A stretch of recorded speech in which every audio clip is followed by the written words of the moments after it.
Today is Tuesday, October 12th, 2021. I'd like to call this Board of Commissioners meeting to order. And Madam, would you take the roll, please? Fox. Present. Commission Chambers. Begic. Present in Chambers. Coonan. Present. Home. Radke. Here in the chambers. Johnson. Present in the chambers. Krieger. Here in the chambers. All present. Point of order, Mr. Chair. Yes. I'm here too. Could Commissioner Coonan please state the city in which he's located? Commissioner Coonan? Yes, please. We need to know what city you're in, Kim. Bay City. Thank you. Very good. Tom Herrick's in Bay City too. All right, so we're all here. Let's go ahead and stand for the invocation and then the Pledge of Allegiance. Heavenly Father, we come before you this afternoon, thanking you for the guidance and understanding that you have given this Board of Commissioners. Excuse me, this sneeze. We ask again today for your help and direction so this board may make the fair and proper decisions for all citizens of Bay County. Amen. And I'd like to have a moment of silence. Amber Johnson's grandmother passed away.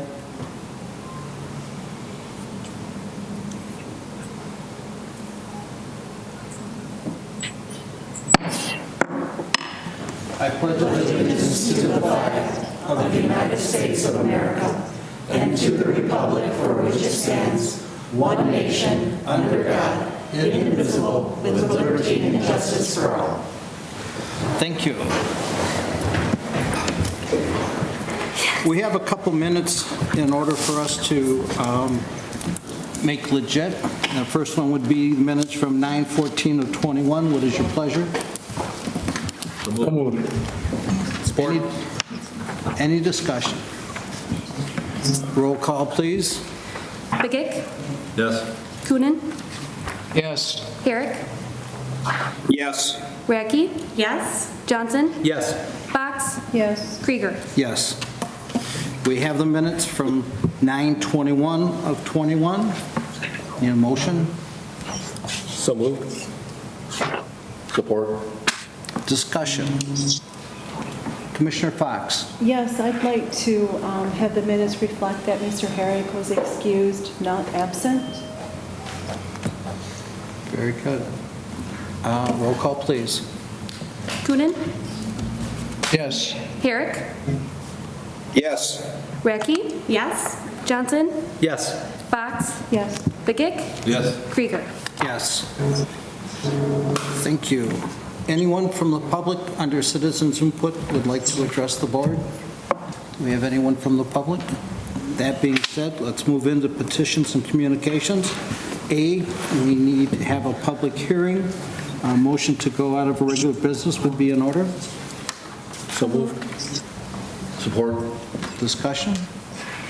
With that being said, we will have Jan come up and address the board. Whoops, Jim? Yeah, I'll just say that Jan and, of course, the team have worked diligently in preparing the budget for 2022, and there are a few adjustments over last year's budget, very minor, but in view of the COVID challenges and things that the county has had, there will be some recommendations for addressing particularly the backlog in the courts. And so I'll let Jan get into a detailed explanation of the budget as she's been working, her and Kim Presnich, been working diligently for a long time since last summer on preparing this draft of the executive budget. Thank you, Jan, and thank you. Thank you, Chair. Thanks. So we're here to give the overview of the executive's recommended budget. So this is for the board to receive, and then after we receive the budget, it'll be continually worked on by the Board of Commissioners as they have final say in the budget.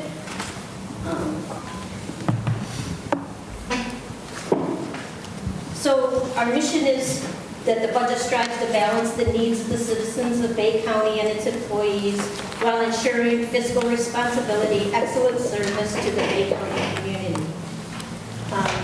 This first slide that I have is a little hard to read as it's small, but I wanted to give the new board members an actual process, of just detailed process as to how long this actually takes. So Kim, president in my office, is actually our budget person, and she actually starts this process in May. It's a very long, drawn-out process. She actually starts looking and takes a snapshot of the wages and benefits at that point in time of all positions that are there. So in June, Kim will actually send out to the departments and to certain component units the 2022 proposed budget packet, and it's for the departments to go through and start looking, and so they work internally on the document themselves. They put in all of their recommended changes from a program standpoint.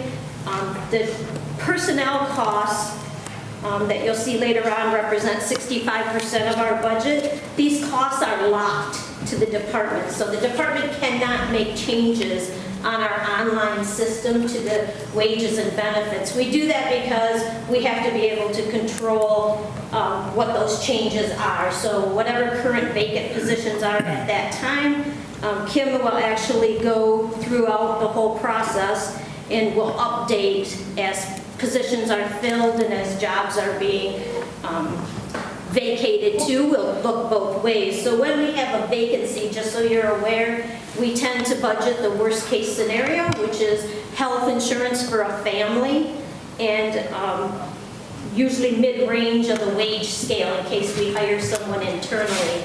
That's done on purpose so that we don't really know if we'll get an internal candidate versus an external.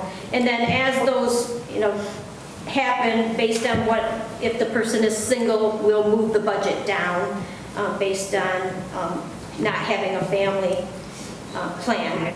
So then in July, the departments have till the third week and the component units to complete their online process of any changes they have to the budgets.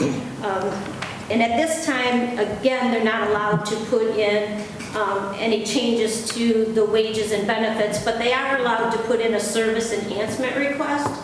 And what this is it's actually asking for a new position, and it's a whole form that they have to submit, and it's actually based on if they want a new position, if they want to upgrade a current position, if they have to give their reasons why, and to state for future determination through the budget process. And then August through September, the budget department takes all of the information that the departments have put into the system, and we actually work then with Jim Barsha, the county exec. We work with him to go through and determine what his needs are and what he feels needs to be happening within the budget, and we come up with a proposed budget. At that time, we have to put in a newspaper article actually stating this public hearing that's happening right now. And then October 1st, we officially turn the executive's proposed budget over to the Board of Commissioners to receive, and we have a copy within the clerk's office for the community to come in and review those. Within the Commissioner's office, Bob, as the budget analyst, receives his copy, and then we had 2 additional copies that are given so any of the board members can take those to review or look at those within the office. It gives them that flexibility. It's a line-by-line budget, so it's quite lengthy, but it gives you the information, and or they can contact our department if they have any further questions. And then we hold the public hearing on the executive and recommended budget. But then October through December, the board's financial analyst will work on the budget and make his recommended changes.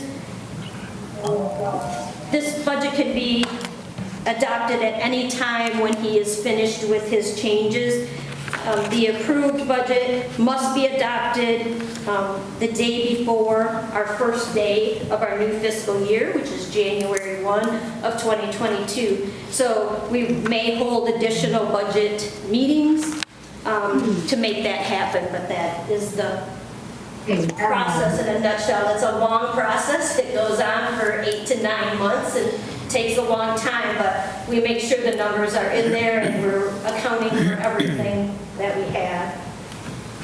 So in our 22 executive recommended budget, the total county budget spending is coming in at $146 million, and it's up from the 2021 of $137.6. The majority of this is $3.8 million, which is the Department of Water and Sewer, which is a component unit, which is actually considered in our budget. And then our health department needs to make additional changes just because of timing and COVID. We haven't been able to get those final numbers that we need, so those will be adjusted at the commissioner level. And then $3.5 million is within our health insurance fund, and we had talked about that before, having to increase what our claims are coming in and covering our health care costs. The total general fund expenditures are budgeted at $3.82 million. In 2021 was $37.3.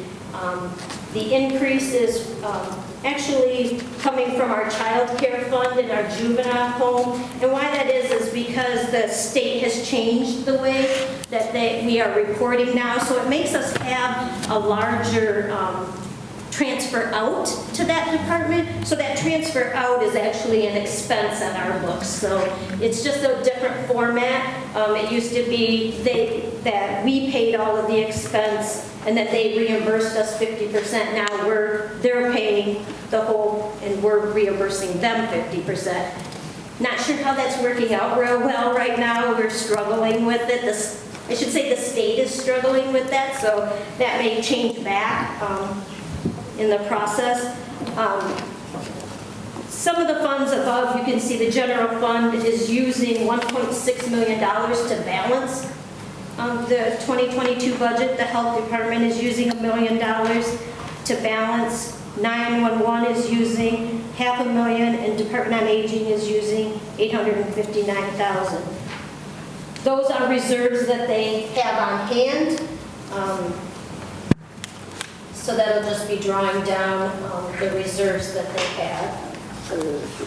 Our general fund budgeted revenue, we have taxes, which is our highest revenue source, and it's at 45% of our budget at $17 million.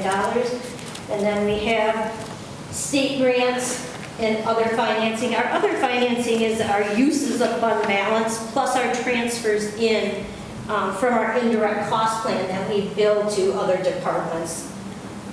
The other revenue category contains our federal and state reimbursements, such as road patrol. These are reimbursements that we are given that are not considered a grant. It's just a reimbursement revenue. Our property tax collections, this is the history where you're estimating at $17 million. This is finally getting us closer back to the 2009 level of 17.5. So it's taken us all this time to get back to our tax levels. As far as our general fund expenses, again, we have wages and benefits making up 65% of the budget.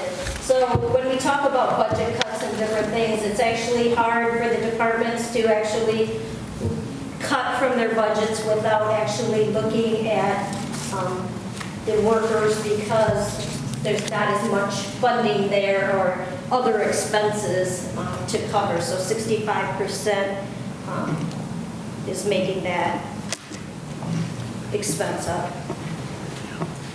The other ones are right along. So the budget that we have for 2022 is pretty much along the lines of 2021. We haven't really changed a lot. The last thing you'll see is the capital lease debt, the very last $79,000. That's a new expense category, and that's because of a GASB requirement that we have now to actually report our capital leases separately. So this is something we had to create in this year's budget, because it'll be reported next year in our annual audit, that we are actually separating that. What that capital lease is it's an IT server that we are paying over 5 years to lease that equipment versus paying for it all in one setting. The expenditures by function, again, they're right in line with our normal 2021 budget, the legislative, the general government, and public safety being the highest.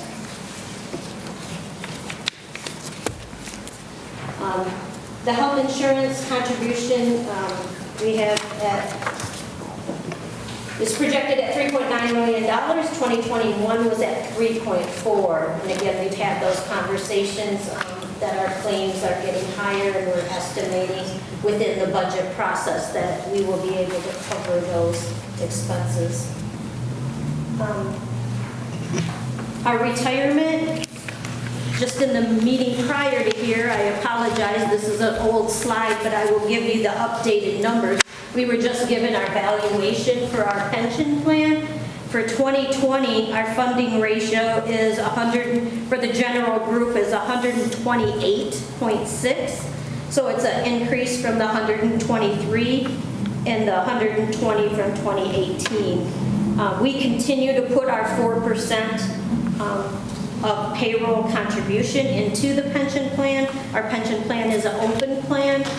So we've decided to still continue, and this budget has that contribution going in there.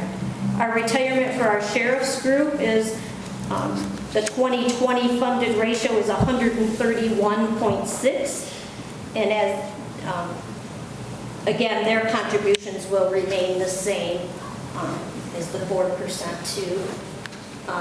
Their 2019 was 126, and their 2018 was 124.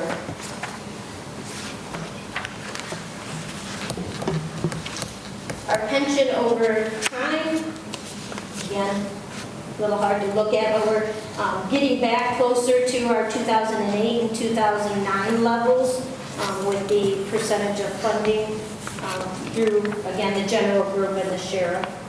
So we have our multiple employer plan, so we have other employers in the group.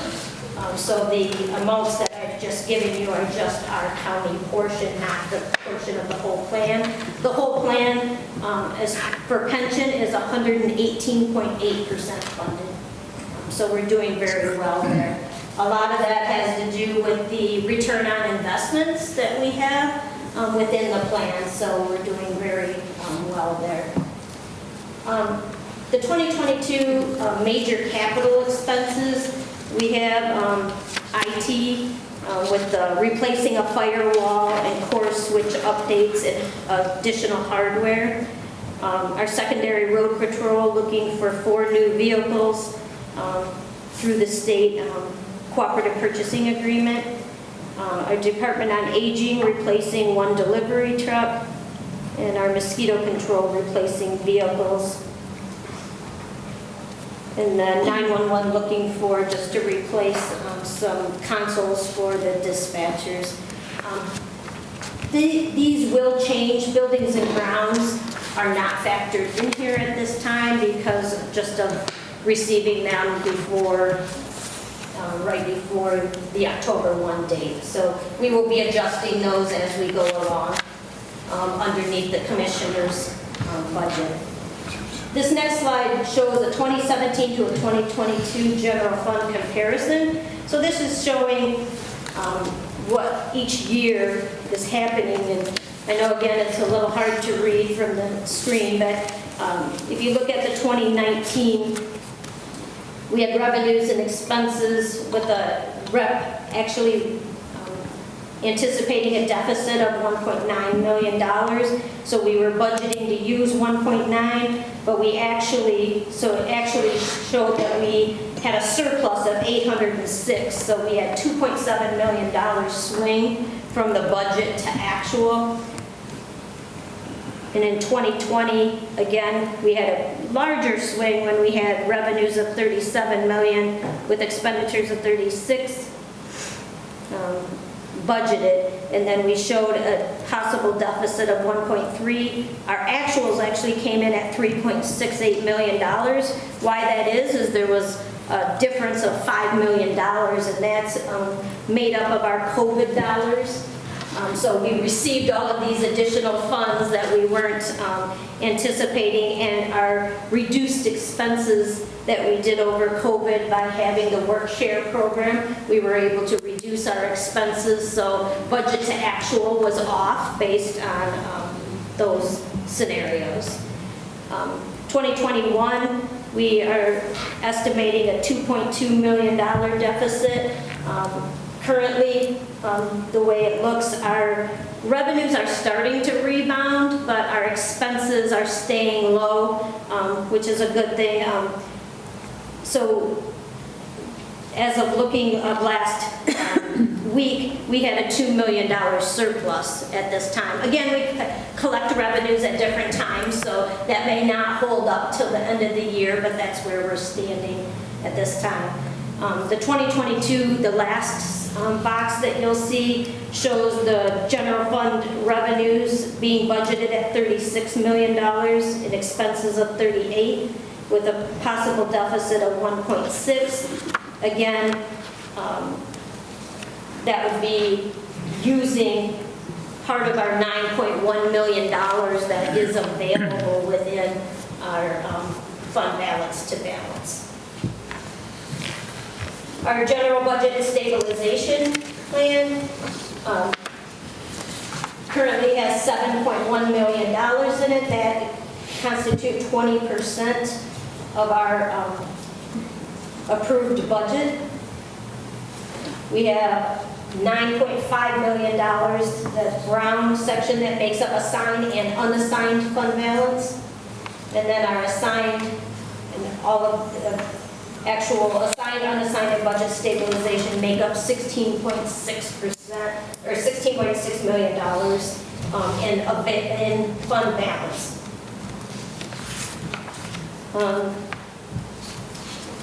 Again, this is a pretty lean budget. There's not a ton of room to move a lot of things. So we again have some service enhancement requests that the commissioner's offices will have to go through and determine the process of if they're going to approve those or not. The $1.6 million, we did have, again, the budget transfer of $1.1 million from the delinquent tax fund. That was taken out in the department side, but will be put back in, or has been put back into the executive's budget. And then we will continue to research additional funding and revenue sources and grants to cover any budgeted expenditures that we have. And we'll need to, at the commissioner level, we will look at the capital outlay. It is currently budgeted at $2.4 million. That's a normal number based on every year's projections. I can say part of the reason we have a surplus right now in 2021 is that a lot of our capital projects have not been completed. We are having a hard time getting materials or getting, just because of COVID and getting the availability of the equipment and things that we need. So it may be a problem that we will have to put into the 2022 budget for some of the 2021 capital projects that aren't going to be able to be finished. But at no point is it anything against our processes. It's just a matter of getting the materials and getting the things that we need. Some things are a higher cost too, so we're looking at those and maybe holding back on those a little bit to maybe we know if it can hold out a year, we might get better pricing. We look at vehicles right now too, and the costs are high. Us personally, if you're looking at purchasing a vehicle, you might hold off a little bit, hoping that the prices will go down. So we're doing the same thing within the county. So we're going to continue to monitor all those revenues and expenses. And then our any adjustments to the budget. The only big one we are going to have is our ARPA funds, or our American Rescue Act. Once the Board of Commissioners decides what process they're going to use or what projects they're actually going to support, we will have to come back and adjust our budget accordingly. We did receive the $10 million, the initial payment. That is not reflected in this budget. It is not there. It's sitting in a deferred revenue account as we're not using it, so we're not going to put that expense out there until we determine when, and again, we have 4 years to use that funding, so we will come back and do budget adjustments accordingly as we have projects that come on hand. With all that said, Mr. Begek. Question about the child care fund. You say the state is paying 100%, we have to pay them back 50, it's different. So what changes need to be made? Do we need to talk to legislators about changing it or going back to what they did before? they're just struggling from their side getting so all of the individual bills that we would get, my understanding is all go to them now, and they're struggling trying to manage all of that where each county did that themselves. So I don't really know that it's a legislative thing, it's just they have to figure it out within their department of how that's going to work. And then revenue sharing, I think there's a 1%. Yes. Did they tie bar or something that you had to do to get that 1%? Something with pension, or maybe that didn't go through. I think the House had something tie barring your performance in some area to that 1%, but maybe that didn't. Yeah, we have not seen that, we have not heard that, but yes, there was a 1% in the revenue sharing. And again, we received COVID funds in the year 2021 to make up for the lost revenue sharing.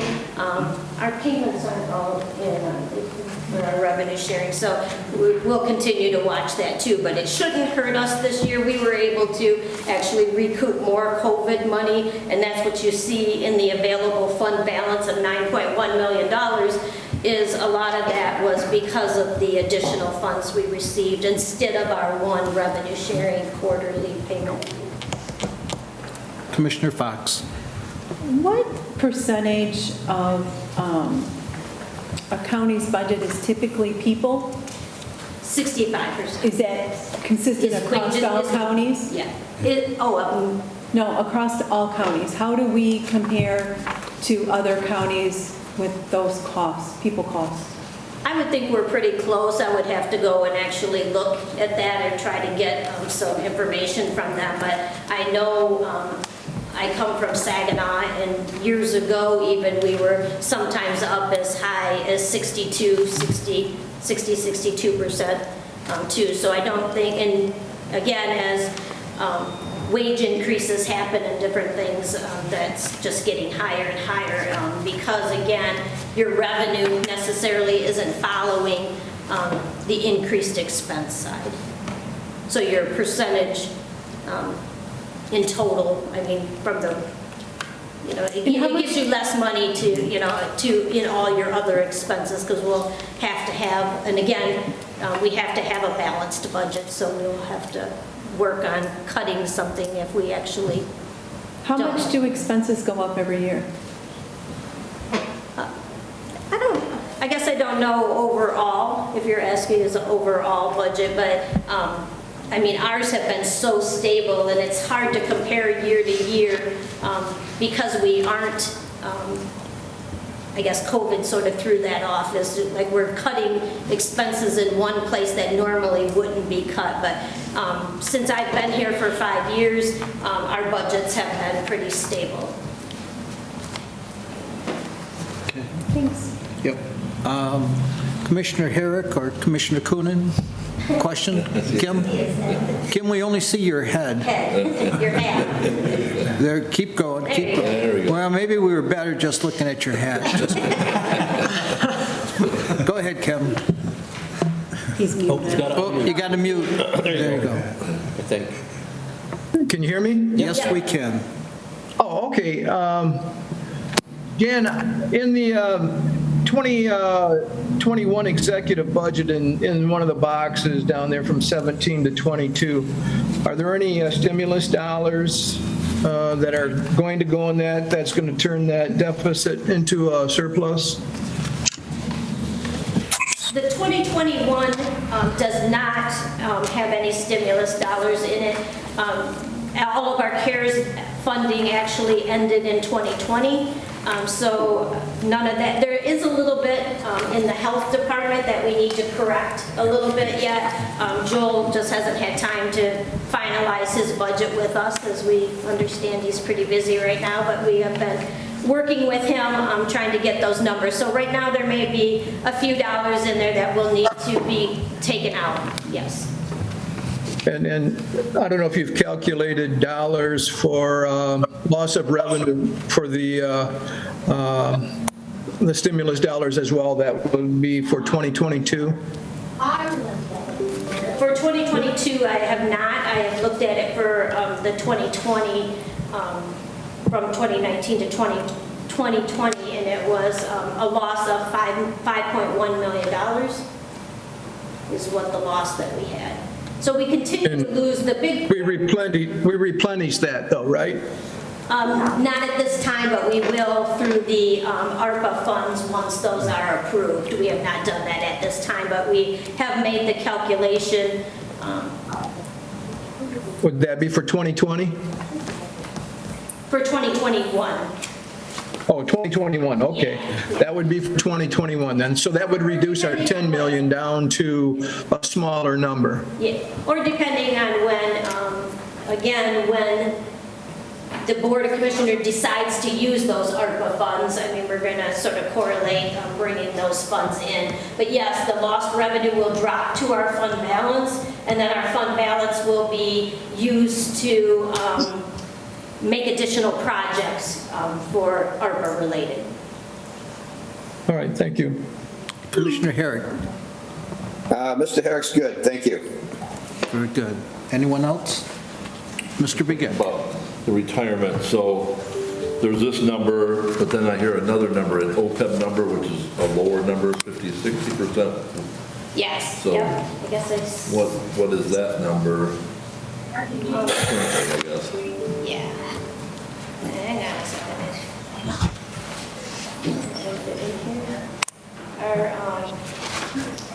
Our OPEB reporting for the general group was 56%, and our we needed to be at 40% for the state, so we were under a plan of correction, as were most of the people, or most of the employers in our group. And we, as of December of 2019, we've reached that 56%. And so based on the investment returns, we're hoping to stay at that level. And we, as long as the market doesn't turn down, we should be all set. And again, we have 2021 that we've been putting money in there all year too, so that percentage should go up. We only have that valuation done for OPEB every other year, so it's hard sometimes to get the actual number that the actuaries are doing. Those are set up to do just every 2 years. So we will be set next year to have an OPEB. We were working through the state treasury to get our plan of correction taken away as we had reached our 40%. We needed to reach 40% within 20 years, and we did it within 2. so Very all good. of the contributions we made were well worth it. Sorry, Commissioner Coonan. Now, Jan, you were talking about the VEBA, right? Just the VEBA? Mm-hmm. Right, okay, so, and I know the budget is just an estimate of things that may come in the 2022, it's going to look like it's going to have a deficit, and this is why I'm so adamant that we need to stay focused on the VEBA in getting into place where we are all set to withdraw dollars for retiree health care for that, because there's going to come a time when Uncle Sam's not going to be there, doling out money, and we're going to have to balance a budget without eliminating jobs. So I'm not quite sure where we are at with that, but I know we had to do some legal action to make it right in order to be able to start to use those for retiree health care in the general. You could use them anywhere, but I guess we're looking at the general fund right now. So are we making progress in that regard? So I can address that.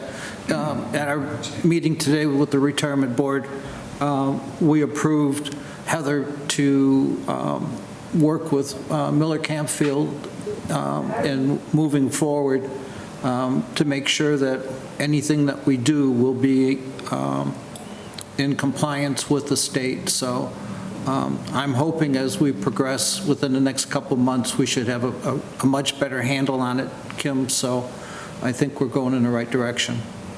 Good, thank you. Anyone else for Jan?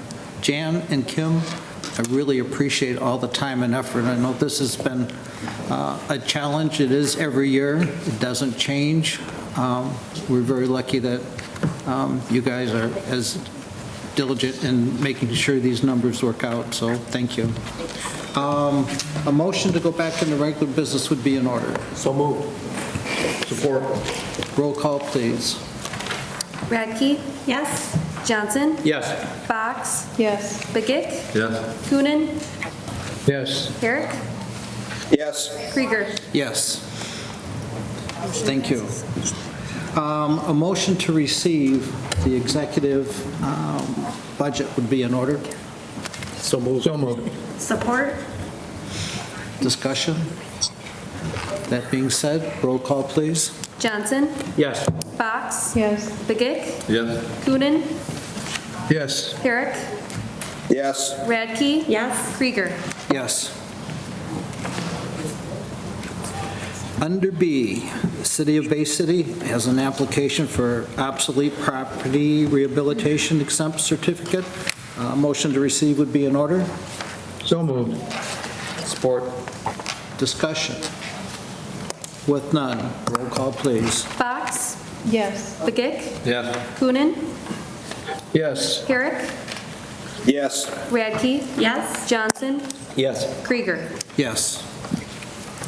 Thank you. Under C, we have a familiar name, Tom Hickner, making a request for appointment to the Bay County Land Bank Authority. A motion to receive would be in order. So moved. So moved. Support. Support. Discussion. With none, roll call, please. Begic? Yes. Coonan? Yes. Herrick? Yes. Radke? Yes? Johnson? Yes. Fox? Yes. Krieger? Yes. Under D, we have an update to the Bay County Medical Care Facility with their corporate compliance resolution submitted by Sandy Shutt. A motion to receive would be in order. So moved. Support? Discussion. With none, all those in favor signal by saying aye. Whoops, roll call, please. Coonan? Yes. Herrick? Yes. Radke? Yes? Johnson? Yes. Fox? Yes. Begic? Yes. Krieger? Yes. All right, we're going to move into reports and resolutions of committee. We're coming into Ways and Means with Commissioner Fox. All right, resolution number 2021-156, the CASA 2122 contract. I move this resolution. Support. Discussion. With none, roll call, please. Herrick? Yes. Radke? Yes? Johnson? Yes. Fox? Yes. Begic? Yes. Coonan? Yes. Krieger? Yes. Resolution number 2021-157, MOU with Mid-Michigan Community Action Agency. I move this resolution. Support. Discussion. With none, roll call, please. Radke? Yes? Johnson? Yes. Fox? Yes. Begic? Yes. Coonan? Yes. Herrick? Yes. Krieger? Yes. Resolution number 2021-158, the 2022 Activity Center site agreements with Hampton and Cullman. I move this resolution. Support. Discussion. With none, roll call, please. Johnson? Yes. Fox? Yes. Begic? Yes. Coonan? Yes. Herrick? Yes. Radke? Yes? Krieger? Yes. Resolution number 2021-159, the 2022 through 2024 site agreement with Williams Township. I move this resolution. Support. Discussion. Commissioner Begic. Is there a raise, or is it the same contract? No, same contract. Same contract. Because we're going to their meeting tonight, so we won't know. Thank you. Anyone else? Roll call, please. Fox. Yes. Begic. Yes. Coonan. Yes. Herrick. Yes. Radke. Yes. Johnson. Yes. Krieger. Yes. Resolution 2021-160, the Crew Force and Shield Force software purchase. I move this resolution. Support. Support. Discussion. With none, roll call, please. Begic. Yes. Coonan. Yes. Herrick. Yes. Radke. Yes. Johnson. Yes. Fox. Yes. Krieger. Yes. Resolution 2021-161, purchase of the Zamboni for the Civic Arena. I move this resolution. Support. Discussion. Question. Commissioner Begic. Ernie.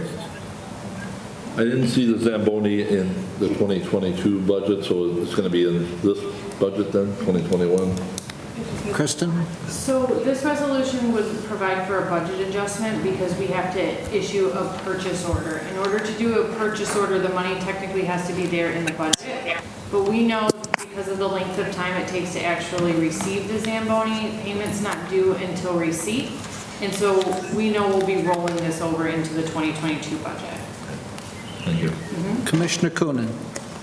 Yeah, I'm not quite sure if we received any information on the Civic Arena financials over the last 4 or 5 years. Commissioner Coonan, I sent that to you right after the meeting last week on Tuesday. You and Deanne, and she passed it along to the rest of the commissioners as well. All right. Anyone else? That being said, roll call, please. Coonan. Yes. Herrick. Yes. Radke. Yes. Johnson. Yes. Fox. Yes. Begic. Yeah. Krieger. Yes. Resolution 2021-162, the 2021 apportionment that reflects the 2021 millage rates. I move this resolution. Support. So moved. Support. Discussion. With none, roll call, please. Herrick. Yes. Radke. Yes. Johnson. Yes. Fox. Yes. Begic. Yes. Coonan. Yes. Krieger. Yes. Resolution 2021-163, the 2021 drain assessments. I move this resolution. Support. Discussion. With none, roll call, please. Radke. Yes. Johnson. Yes. Fox. Yes. Begic. Yes. Coonan. Yes. Herrick. Yes. Krieger. Yes. And Resolution 2021-164, payables. I move this resolution. Support. Discussion. With none, roll call, please. Johnson. Yes. Fox. Yes. Begic. Yes. Coonan. Yes. Herrick. Yes.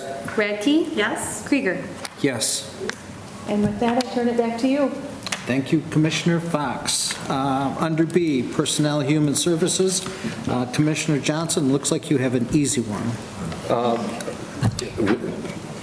Commissioner Begic took care of everything after the last meeting, so it'd be fabulous work on his behalf. So thank you again. Very good. Under C, Board of Commissioners, Commissioner Coonan. Thank you, Mr. Chairman. Resolution 2021-165, the Lions Club 100th anniversary. This resolution is sponsored by Commissioner Begic. I move this resolution. Support. Discussion. Commissioner Begic. Just put a plug in. It's going to be December 11th at the Doubletree Hotel. Tickets will be available shortly, but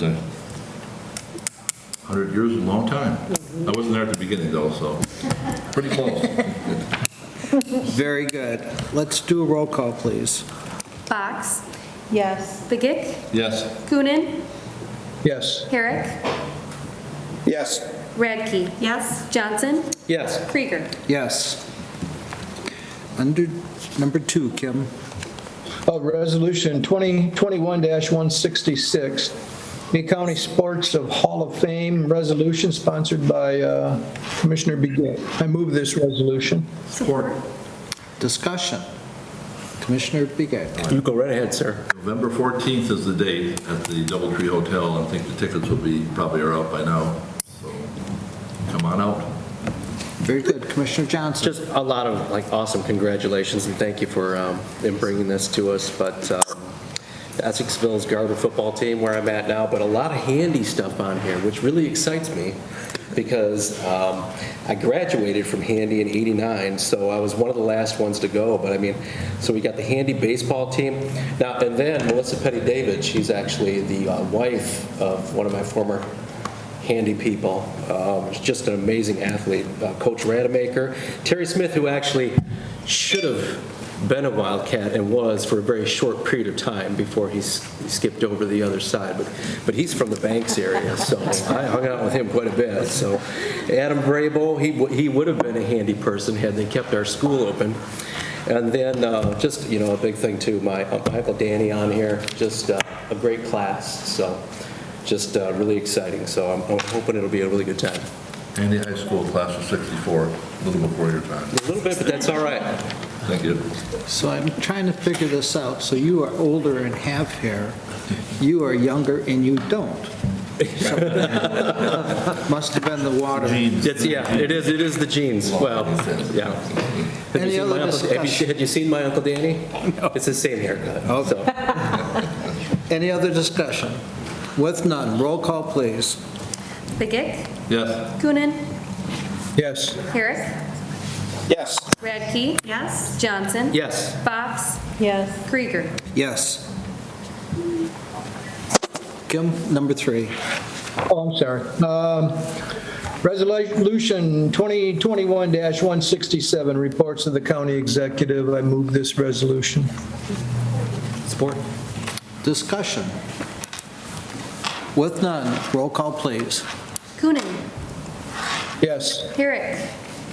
Yes. Radke? Yes? Johnson? Yes. Fox? Yes. Begic? Yes. Krieger? Yes. That's all, Mr. Chairman, from the Board of Commissioners. Thanks, Commissioner Coonan. Let's move into reports of county officials and departments. That would bring up Mr. Jim Barsha. Thank you, Mr. Chairman.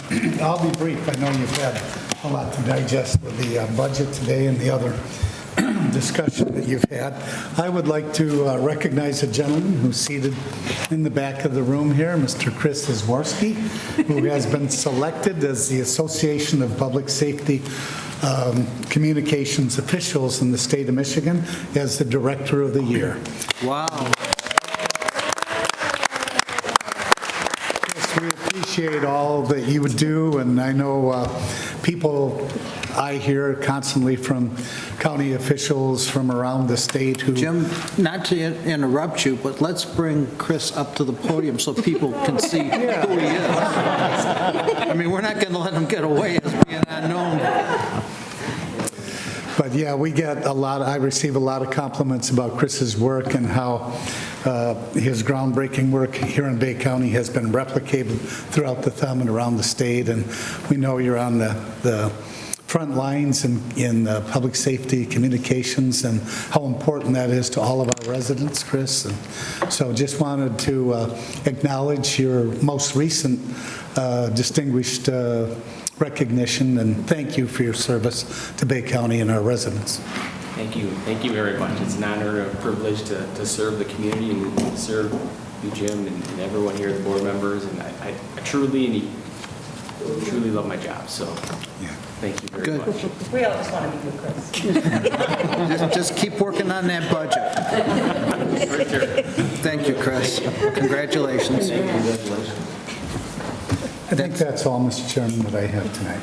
Very good, short and sweet. Next, unfinished business. Do we have any unfinished business? Commissioner Begic. Question for the county exec. If I remember, today is the end of our state of emergency, I believe. Yes. So are we just letting it fade away? Well, it'll be tomorrow, would officially be, what's the consensus of the board? Does anyone have a view on the Zoom meetings? I haven't heard of late from any of the townships or villages or cities that meet, so. Meeting in person where I go. Yeah. Commissioner Johnson's expressed. I know that, as I had expressed before, it's one of those situations where it gives a nice opportunity for people to be able to come in and Zoom in and be able to watch. As far as keeping it intact, as far as the state of emergency goes, I mean, that would be something that somebody else should kind of think about as far as what do all the numbers say at this time? What would be safe at this time? I know that I myself have had the opportunity to be able to Zoom in because I could not be here due to the fact, with the medical issues that are going on. So happy if someone were to be ill and had to quarantine, even though they may feel well enough to attend, you really wouldn't be able to if the Zoom was not an option. And so we've had some people who have taken advantage of it, so it's just another thing to think about. Because we never really know who may have to stay home and may have to miss a meeting, and so their input would be lost if the Zoom was not an option, so. Commissioner Beacon. Joel on here, but I looked the other day, we're at 20% positivity rate, of all the people tested. That's the highest I've seen it in a long time. So I know of a personal friend who just passed away with COVID, and another one who's pretty sick with it right now. So it's not gone yet. Correct. I know some people appreciate Zooming in. We have a couple commissioners on here right now. Commissioner Fox. Amber, do we have the ability to change the format to a hybrid? As the Open Meetings Act stands right now, the board could, it's up to the board at this point in time if you want to continue the county executive's previous state of emergency to allow communications as we have been, where board members can still Zoom in at this point in a hybrid. As soon as that expires, as of tomorrow, you can have a hybrid meeting where you allow non-board members to participate via Zoom. You can allow the public to participate via Zoom, watch it that way. If you have a department head or someone from the public who wants to present, they can present to you via Zoom, or they can be in person. That would be their option. And even after the state of emergency expires, at least until the end of the year, if someone is sick with COVID, until the end of the year, they can participate remotely. After that point in time, it is going to be much stricter. Some of the reasons that you're allowed to participate remotely is if you're engaged in active military service, things of that nature. But they actually tightened up the Open Meetings Act as opposed to expanding it when they made this change for COVID. Prior to COVID, you could Zoom in at a meeting and it was allowed. Now that they've amended the act, you cannot after that state of emergency expires unless you have meet very specific criteria. So what I heard you say is after the state of emergency, everybody but a commissioner can Zoom. Yes. And there's no way for if we so wanted to have hybrid going forward as a normal course of business without the state of emergency extension. For commissioners to attend remotely, you cannot do that unless there is an extension. And if you did want to continue to allow people to remote in and have these type of hybrid meetings, I would suggest that you change your board rule to reflect that is something that you're going to approve going forward. Technically right now it's silent, but it's always better to have it in writing. Okay. So what's your pleasure? Commissioner Coonan has something he wanted. Oh, I'm sorry. Kim? Well, I probably could have made it today. I guess I took maybe the easy way out, but if we don't have a choice, I'd like to continue to have all the tools in the drawer for the public, that if they want to watch it, that they can Zoom in. And tomorrow, if we've got to make a decision, then we should, I think all of us, from time to time, somebody's going to get sick and won't be able to make a meeting. But I think maybe we should meet in person, let the public, if they want to zoom in, zoom in. So are you making a motion? Yeah, I could do that. Okay. Support. Any other discussion?